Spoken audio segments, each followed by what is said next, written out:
오늘 주님께서 우리에게 주신 성경 말씀은 요한복음 1장 43절부터 51절까지의 말씀이십니다. 이튿날 예수께서 갈릴리로 나가려 하시다가 빌립을 만나 이르시되 나를 따르라 하시니 빌립은 안드레와 베드로와 한 동네 벳세다 사람이라. 빌립이 나다니엘을 찾아 이르되 모세가 율법을 기록하였고 여러 선지자가 기록한 그 일을 우리가 만났으니 요셉의 아들 나사렛 예수이니라. 나다니엘이 이르되 나사렛에서 무슨 선한 것이 날 수 있으며 빌립이 이르되 와서 보라 하니라. 예수께서 나다니엘이 자기에게 오는 것을 보시고 그를 가리켜 이르시되 보라 이는 참으로 이스라엘 사람이라. 그 속에 간사한 것이 없도다. 나다니엘이 이르되 어떻게 나를 아시니까? 예수께서 대답하여 이르시되 빌립이 너를 부르기 전에 내가 무화과 나무 아래에 있을 때 보았노라. 나다니엘이 대답하되 라비여 당신은 하나님의 아들이시요 당신은 이스라엘의 임금이로소이다. 예수께서 대답하여 이르시되 내가 너를 무화과 나무 아래에서 보았다 하므로 믿느냐? 이보다 더 큰 일을 보리라. 또 이르되 진실로 진실로 너희에게 이르노니 하늘이 열리고 하나님의 사자들이 인자 위에 오르락 내리락 하는 것을 보리라 하시니라. 아멘. 한 주 동안 평안하셨습니까? 네. 먼저 저를 이곳 세성교회로 인도하신 하나님께 감사를 드리고요. 그리고 부족한 저를 이곳 아름다운 공동체 세성교회에서 사역할 수 있도록 배려해 주신 세성교회 모든 교우 여러분께 진심으로 감사를 드립니다. 여러분과 저의 이 만남이 하나님의 은혜 가운데서 더 복되고 귀하고 아름다운 만남이 되기를 소망합니다. 만남하면 떠오르는 곡이 있죠. 네, 여러분이 머릿속에서 생각하는 그 곡입니다. 우리 만남은 우연이 아니야. 그렇죠. 저와 여러분의 만남도 우연이 아니겠죠. 하나님께서 계획해 주신 그런 만남이라고 생각됩니다. 처음은 만남으로 시작해서 사랑으로 끝나는 만남에 대한 대표적인 곡이라고 할 수가 있습니다.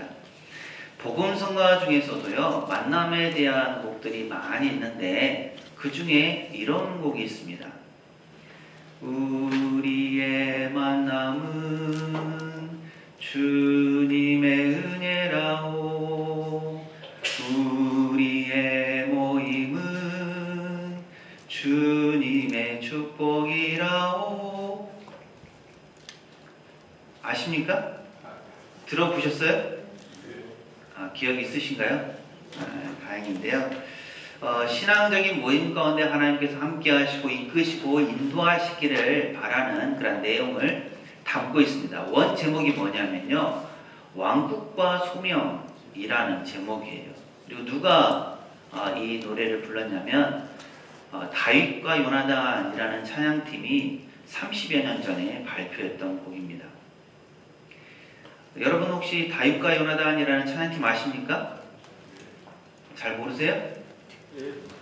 요한의 아들 시몬아, 네가 다른 사람들보다 아름다웠던 지난 추억들 사랑했었던, 이런 곡이 있고요. 하나님의 사랑을 사모하는 자, 이제 아시겠죠? 네. 이런 곡들을 불렀던 찬양팀이 바로 다윗과 요나단이라는 팀입니다. 지금 원래 두 분이 하셨는데 지금 따로따로 각자 활동하시는 걸로 알고 있습니다. 이 다윗과 요나단이라는 팀이 만들어진 계기는 제가 정확히는 모르는데 아마도 성경 안에 있는 인물 중에서 다윗과 요나단이 친밀한 관계가 있거든요. 그래서 그 인물들을 모델로 해서 이 찬양팀 이름을 지은 것이 아닐까라고 생각을 합니다. 그 얘기 내용 그대로 성경에는 다윗과 요나단에 대해서 친밀한 친구 사이로 얘기를 하고 있습니다. 다윗은 우리가 잘 알죠. 다윗이 누굽니까? 이스라엘의 왕국의 두 번째 왕입니다. 첫 번째 왕이 누구죠? 사울이고요. 그 다음에 두 번째 왕이 바로 다윗입니다. 다윗은 성경에 너무도 많이 언급되고 있으니까 우리가 너무도 잘 압니다. 하나님께서 다윗에 대해서 말씀하시기를 뭐라고 말씀하셨냐면 내 마음에 맞는 사람이다 라고 얘기를 했습니다. 그리고 예수님을 가리켜서 다윗의 후손, 다윗의 자손이라고 그렇게 얘기를 합니다. 그리고 초대왕이었던 사울을 이어서 두 번째로 왕이 되었지만 오히려 사울 왕보다 더 많이 알려지고 위대한 인물이 바로 다윗이었습니다. 그만큼 다윗은 이스라엘 역사에서 중요한 인물인데요. 그럼 요나단은 누군지 아십니까? 요나단은 누구일까요? 네, 잘하시네요. 사울 왕의 아들입니다. 예전에 우리나라 왕들도 그랬지만 초대 왕이 되면 그 아들이 자연스럽게 왕이 될 수 있는 것이었죠. 그래서 요나단도 사울의 뒤를 이어서 왕이 될 수 있는 그런 사람이었습니다. 그리고 실제로 요나단은 리더십도 있었고 사람들에게도 많은 인정을 받았던 사람입니다. 그런데 이 요나단이 다윗과 친밀한 관계를 맺었다라는 거죠. 사실 사울 왕의 입장에서는 자신이 가진 왕위를 요나단이 가졌으면 좋겠는데 다윗이 그 왕위를 빼앗을 것을 염려해서 다윗을 멀리했습니다. 그런데 요나단은 그런 다윗과 친구 관계로서 친밀한 관계를 계속 맺었다라는 거죠. 사울이 다윗을 죽이려고 할 때도 요나단은 그 사울의 마음을 읽어가지고 다윗에게 알려주어서 다윗이 도망할 수 있도록 해줍니다. 어쩌면 원수 관계여야 맞는데 요나단은 다윗에게 그렇게 하지 않았다라는 거죠. 또 다윗은 도망하면서 나중에 사울왕과 요나단이 죽었다라는 얘기를 듣고 엄청 진짜로 슬퍼하면서 안타까워하고 애통해합니다. 그래서 장례도 잘 치루어 주었습니다. 또 요나단의 후손이 누구인지를 찾아서 그 후손에게까지 친절하게 잘 대해 주었습니다. 그만큼 다윗에게도 요나단을 향한 그 마음이 있었다라는 거죠. 그것이 후대까지 이어진 것을 우리는 성경을 통해서 알 수가 있습니다. 그런데 이렇게 깊은 관계를 맺었던 다윗과 요나단이 어떻게 만나게 되었는지 혹시 아십니까? 우리가 잘 아는 얘기가 있죠. 골리앗이라는 사람에 대한 얘기입니다. 블레셋과의 전투에서 있었던 일인데요.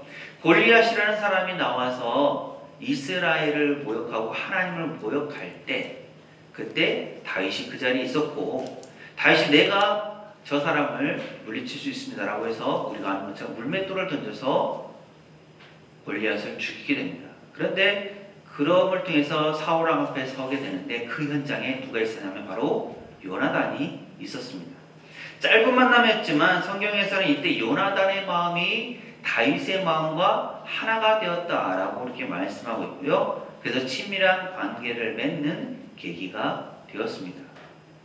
이처럼 만남은 관계로, 좋은 관계로, 친밀한 관계로 이어지게 되고 또 관계는 이런 만남 속에서 좋은 뜻으로 이어질 수가 있습니다. 그래서 만남은 관계를 맺어가는 계기가 됩니다. 우리도 살아가면서 다양한 만남들을 갖습니다.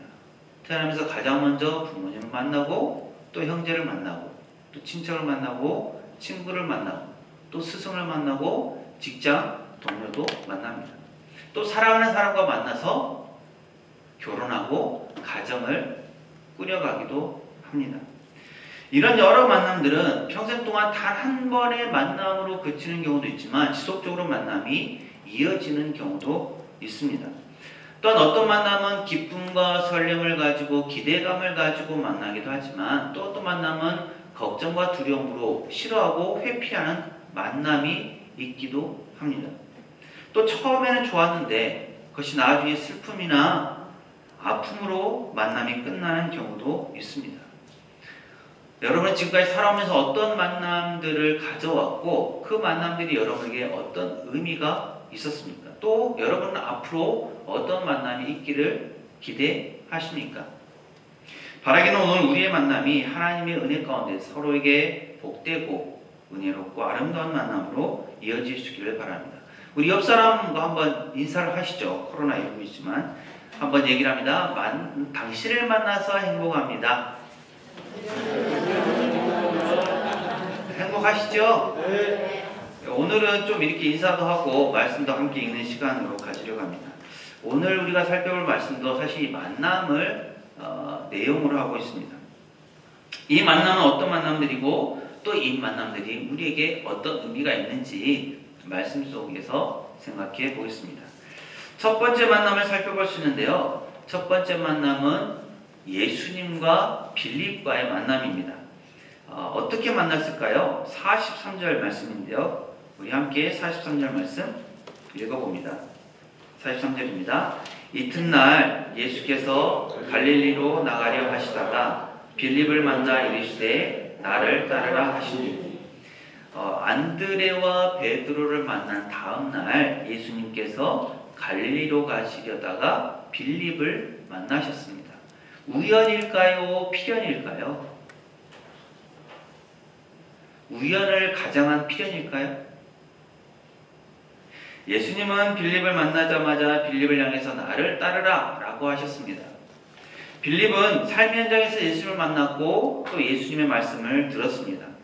빌립이 예수님의 말씀을 듣고 곧바로 순종했는지에 대해서는 성경에 나오지 않지만 이후의 구절들을 보면 빌립이 예수님의 마음을 받아들였고 그래서 예수님의 제자가 되어서 사역한 것을 볼 수가 있습니다.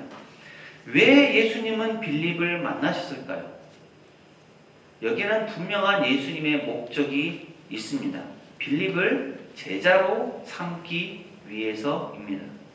예수님은 빌립을 만나서 제자로 부르시고 또 제자로 삼으셨습니다. 자신과 있게 하시면서 하나님의 사역을 빌립에게 맡기기도 하셨습니다. 따라서 예수님의 입장에서 이 만남은 필연적인 만남이죠. 빌립의 입장에서는 어떨까요? 필연적일까요? 우연일까요? 아마도 우연에 가깝지 않을까라고 생각합니다. 빌립은 예수님과의 만남을 예상하지 못했을 겁니다. 뜻하지 않은 시간에 뜻하지 않은 곳에서 예수님을 만났고 예수님의 말씀을 들었습니다.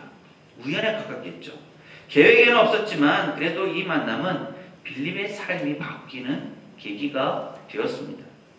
그가 과거에 무슨 일을 했는지 우리가 정확히 알 수는 없지만 예수님을 만난 이후로 그는 예수님의 제자가 되어서 예수님과 함께 사역을 했습니다. 필연이 되었다라는 거죠. 오늘 우리도 우리의 삶의 현장에서 예수님을 만납니다. 물론 어떤 사람은 계획하고 만나야지라고 생각하면서 만날 수도 있겠지만 대부분의 사람들은 생각하지 못했던 시간, 장소에서 찾아오신 예수님을 만났을 것입니다. 그리고 오늘 우리가 이 자리에 모여서 함께 예배드릴 수 있는 것도 그런 만남이 있었기 때문이겠죠. 한번 인사할까요? 옆에 분을 보고요. 예수님을 잘 만납시다. 네. 두 번째 만남은요. 빌립과 나다나엘의 만남입니다. 이 둘이 어떻게 만났을까요? 빌립이 나다나엘을 찾아가서 만나게 되었습니다. 그리고 빌립은 나다나엘을 만나자마자 예수님을 소개했습니다. 45절 말씀인데요. 45절 말씀 함께 읽습니다. 빌립이 나다나엘을 찾아 이르되 모세가 율법에 기록하였고 여러 선지자가 기록한 그 일을 우리가 만났으니 요셉의 아들 나사렛 예수니라. 빌립은 나다나엘에게 예수님에 대해서 설명을 했는데요. 여러 말로 얘기를 했는데 한마디로 요약해 보자면 예수님이 메시아라는 겁니다. 메시아는 다른 말로 그리스도 그리고 구원자라는 뜻입니다. 빌립은 예수님을 만나고 난 후에 예수님이 어떤 분이신지를 알게 되었습니다. 예수님에 대한 확신이 생겼습니다. 그래서 빌립이 나다나엘을 찾아가서 예수님이 어떤 분이신지를 알렸습니다. 나다나엘은 빌립의 말을 듣고 어떻게 반응을 했을까요?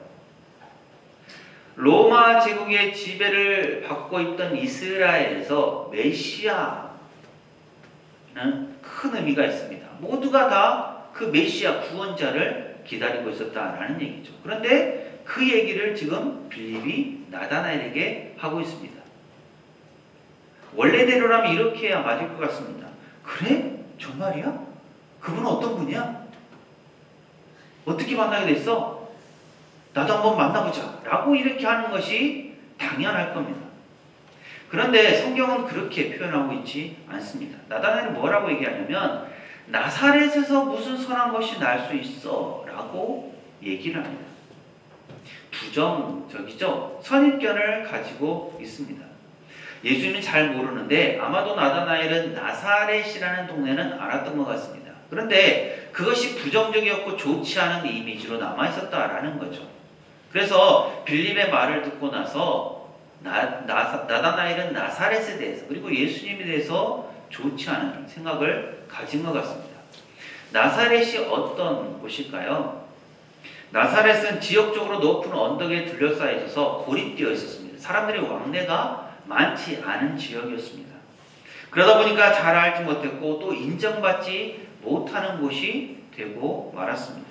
잘 모르니까 그 지역과 또 그 출신 사람에 대해서도 무시하는 경향이 생기게 되는 것이죠.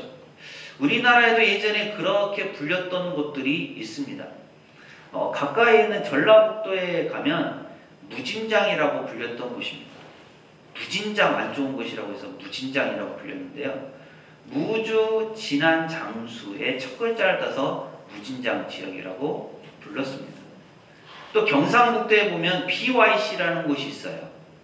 BYC는 봉화군, 영양군, 청송군을 합쳐가지고 영문 첫 글자입니다. 그래서 따서 BYC라고 불렀습니다. 이 두 곳은 다 말씀드린 것처럼 고립되어 있고 사람들의 왕래가 많지 않다 보니까 무시하게 되고 또 소외된 지역이라고 이제 인식이 되었던 그러한 지역들입니다. 물론 요즘은 도로망이나 이런 것들이 잘 발달되어 있어 이 말도 옛 추억으로 이제 남게 되었습니다. 당시 이스라엘에도 이런 분위기가 있었던 것 같습니다. 즉 나사렛이라는 곳은 별 볼 일 없는 곳이야. 그곳에서 그곳 출신이 뭐 뛰어난 게 있겠어 라는 생각들을 사람들은 가지고 있었습니다. 선입견이 꼭 나쁜 것은 아니지만 잘못된 선입견을 가지고 있으면 그것이 제대로 된 판단을 하기 어렵게 만듭니다. 그래서 나다나엘의 말을 정리해보면 나사렛에서 메시아가 나와?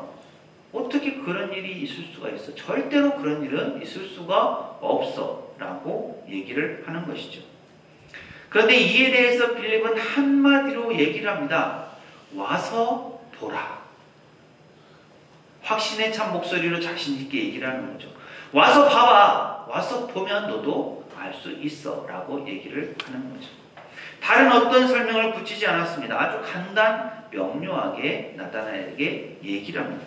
어떻게 그럴 수가 있습니까? 그것은 자신이 직접 예수님을 만났고 예수님을 경험했기 때문입니다. 예수님과의 만남이 빌립에게 확신을 주었기 때문에 이렇게 자신 있게 말할 수가 있었습니다. 그러면 빌립과 나다나엘은 예수님 때문에 처음 만났을까요?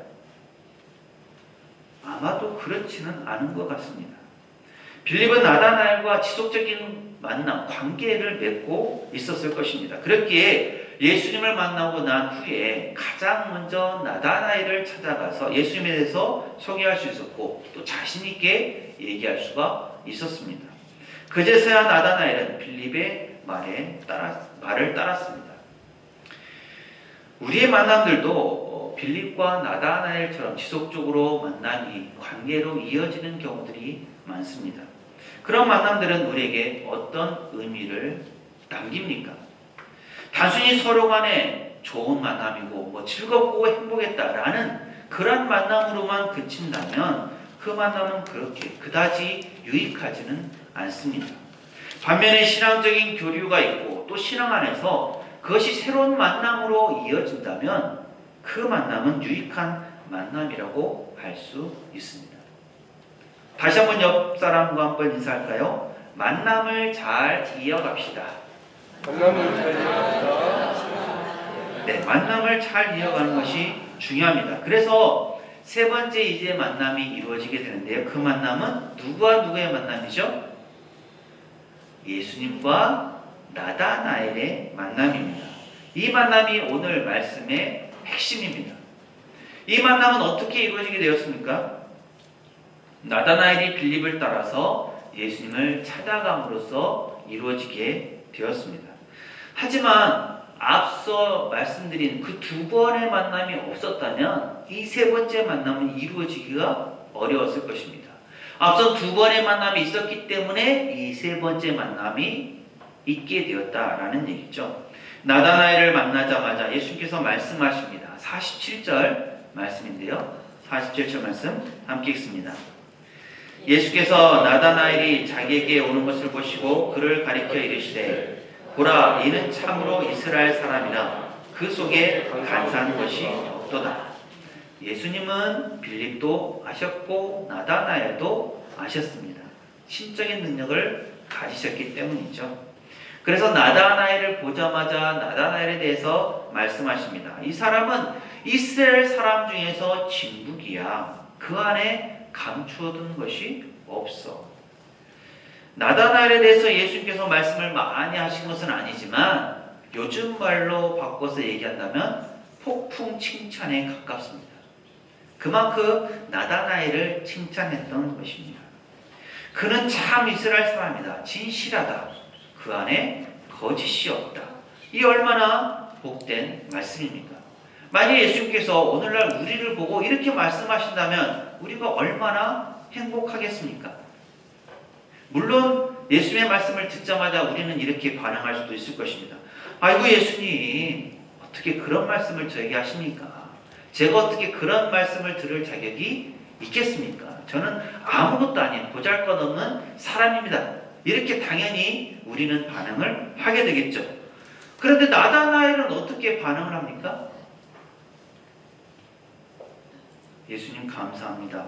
고맙습니다. 이런 말도 없습니다. 언급이 없습니다. 예수님의 칭찬에 대해서 아무런 얘기가 없는 거죠. 예수님의 말씀을 담담하게 받아들인 걸까요? 나는 당연히 이런 말 들을 만한 자격이 있지 라고 받아들였을까요? 아니면 교만한 마음에 그냥 예수님의 말씀을 무시했을까요? 오히려 나다나엘은 생전 처음 만나본 사람이 자신에 대해서 얘기하는 것에 대해서 이상하게 의아스럽게 생각한 것 같습니다. 이상하긴 하겠죠. 자기를 처음 만났는데 너는 이런 사람이야, 너는 저런 사람이야, 이러쿵저러쿵 얘기를 하니까 이상하게 여기는 것이 당연할 수도 있습니다. 그래서인지 나다나엘은 예수님의 말씀에 대해서는 반응을 하지 않고 자신이 궁금한 것을 예수님께 도리어 질문을 합니다. 도대체 나를 만난 적이 없는데 어떻게 나를 아십니까? 라고 얘기를 하는 거죠. 예수님이 이에 대해서 말씀하십니다. 빌립이 너를 부르기 전에 무화과나무 아래에 있을 때 보았다. 이스라엘에서 무화과나무는 풍요와 번영을 상징합니다. 그래서인지 우리가 잘 아는 하박국 선지자도 이스라엘의 어려운 상황을 설명할 때 비록 무화과나무 잎이 마르고 라고 처음에 얘기를 합니다. 그만큼 이스라엘에게서 무화과나무는 좀 중요한 존재다라는 거죠. 그럼 무화과나무 아래에서 나다나엘은 무엇을 했을까요? 무화과나무는 넓적한 넓은 잎이 있습니다. 그러다 보니까 그 아래 그늘이 형성되고요. 그래서 당시 이스라엘 사람들은 그 그늘 아래에서 물론 예수님은 그 당시 아니었겠지만 메시아, 자신들을 구원하실 메시아의 오심을 기다리면서 하나님에 대해서 묵상하는 걸 즐겨 했습니다. 나다나엘도 아마 그렇게 시간들을 보냈을 것입니다. 다른 이스라엘 사람들처럼 무화과나무 아래에서 하나님께서 약속하신 메시아의 오심을 기다리면서 하나님에 대해서 묵상하는 시간들을 가졌을 겁니다. 결국 무화과나무 아래에서 나다나엘을 보았다라는 예수님의 그 말씀은 메시아를 기다리면서 하나님을 예비하던 그 나다나엘에 대한 또 다른 칭찬이었습니다. 그제서야 나다나엘도 이렇게 자신을 알고 인정해 주시는 그 예수님을 향해서 고백을 합니다. 49절 말씀인데요. 49절 말씀 함께 읽습니다. 나다나엘이 대답하되 라삐여, 당신은 하나님의 아들이시오, 당신은 이스라엘의 임금이로소이다. 라삐라는 것은 선생이라는 뜻이죠. 그래서 나다나엘은 길지 않은 시간이었지만 예수님과의 대화, 예수님과의 만남을 가지면서 그 자리에서 자신의 믿음을 고백합니다. 당신은 하나님의 아들이시며 이스라엘의 임금님이십니다. 이 고백은 요한복음에 기록된 예수님에 대한 최초의 신앙 고백입니다. 예수님은 앞서서 안드레도 만났고 베드로도 만났고 빌립도 만났지만 이들 중에 어느 누구도 예수님께 이런 고백을 하지 않았었습니다. 나다나엘이 처음으로 예수님 앞에서 예수님이 어떤 분이신지를 고백한 것이죠. 오늘 우리의 고백은 무엇입니까? 우리도 신앙생활하면서 하나님 앞에 또 예수님께 대해서 우리의 믿음을 고백합니다. 예수님은 우리의 주님이십니다. 예수님은 나의 구세주이십니다. 나의 삶을 이끄시고 인도하여 주옵소서라고 우리는 고백과 함께 기도도 드립니다. 이러한 고백들은 우리 신앙의 밑바탕이 됩니다. 우리가 예배 때마다 사도신경으로 우리의 신앙을 고백하는 이유도 마찬가지입니다. 이 믿음의 고백이 없다면 우리의 신앙은 흔들릴 수밖에 없습니다. 그리고 이 믿음의 고백 위에 우리 새성교회 공동체도 서 있습니다. 이렇게 예수님께 믿음을 고백한 나다나엘에게 예수님은 뭐라고 말씀하십니까? 하늘이 열리고 하나님의 사자들이 인자 위에 오르락내리락 하는 것을 보리라고 말씀하십니다. 이 말씀은 예수님께서 하나님과 사람 사이에 중보자와 대속자로서 구원 사역을 이루어 가실 것을 의미합니다. 그 현장에 바로 나다나엘 너도 있을 것이다 라는 것을 말씀하신 것이죠. 예수님은 나다나엘에게 앞으로 있게 될 자신의 구원 사역에 대해서까지 말씀하셨습니다. 단 한 번의 만남이었지만 이 만남이 미래의 약속에까지 이어지게 되는 것입니다. 이 얼마나 큰 영광이겠습니까? 우리도 다시 한번 옆분과 함께 얘기를 해보죠. 예수님의 영광을 바라봅시다.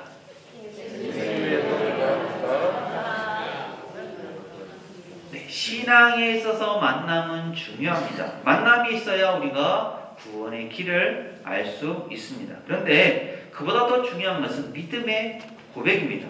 믿음의 고백을 통해서 자신의 신앙을 확증하고 신앙의 길을 갈 수 있습니다.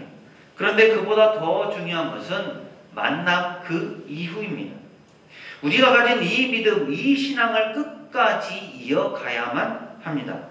인생을 살아가다 보면 때로 힘들고 어려운 순간도 있고 낙심하고 절망할 때도 있지만 그럼에도 불구하고 우리는 우리의 믿음, 우리의 신앙을 예수님께서 다시 오실 때 그때까지 이어갈 수 있어야 합니다.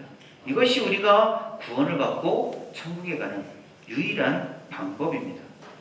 오늘 말씀에서 예수를 만난 나다나엘이 예수님 앞에서 신앙 고백을 하고 예수님으로부터 약속의 말씀을 받는 정말 복된 자리에 있었지만 예수님의 구원 사역을 보기 위해서는 이 만남이 쭉 잘 유지되어야 하고 또 예수님 앞에서 했던 신앙 고백이 끝까지 이어져야만 합니다. 그래야만 예수님께서 약속하신 큰일 그리고 예수님의 영광스러운 일을 목격할 수가 있습니다. 그래서 빌립보서 2장 12절은 이렇게 말씀합니다. 그러므로 나의 사랑하는 자들아 너희가 나 있을 때뿐 아니라 더욱 지금 나 없을 때에도 항상 복종하여 두렵고 떨림으로 너희 구원을 이루라. 우리는 삶 속에서 신앙을 지켜가면서 계속해서 우리의 구원을 이루어 가야 합니다. 그리고 우리는 지금 새성교회라는 교회 공동체 안에서 만남들을 가지고 있습니다. 물론 삶의 현장에서 다양한 만남들, 여러 만남들을 가지기도 하지만 우리의 신앙의 주 무대는 이곳, 바로 새성교회입니다. 이곳에서의 만남이 여러분에게 어떤 의미가 있습니까? 인생의 수많은 만남 가운데 그저 스쳐가는 하나의 만남입니까? 아니면 내가 시간을 투자하고 나의 삶을 들여서 내 삶을 변화시킬 만한 중요한 시기, 중요한 곳에서의 만남으로 이어지고 있습니까? 또는 매일 새롭게 하나님의 은혜와 사랑을 경험하는 귀한 만남의 장소가 되고 있습니까? 우리 옆 사람을 보십시오. 얼마나 귀한 만남이고 얼마나 행복한 만남입니까?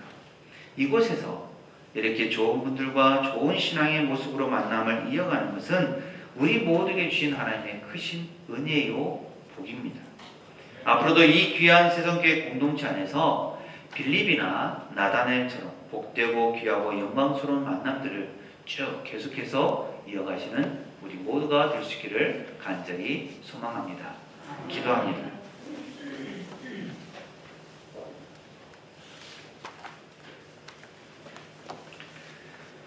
살아계신 하나님, 이곳에 귀하고 아름다운 새성교회를 세우시고 지금까지 이끄시고 인도하심을 감사드립니다. 또한 저의 발걸음을 이곳으로 인도하셔서 새성교회 교우들과 좋은 만남을 갖게 하시니 감사드립니다. 또한 이 시간 말씀으로 저희를 다독여 주시니 감사드립니다.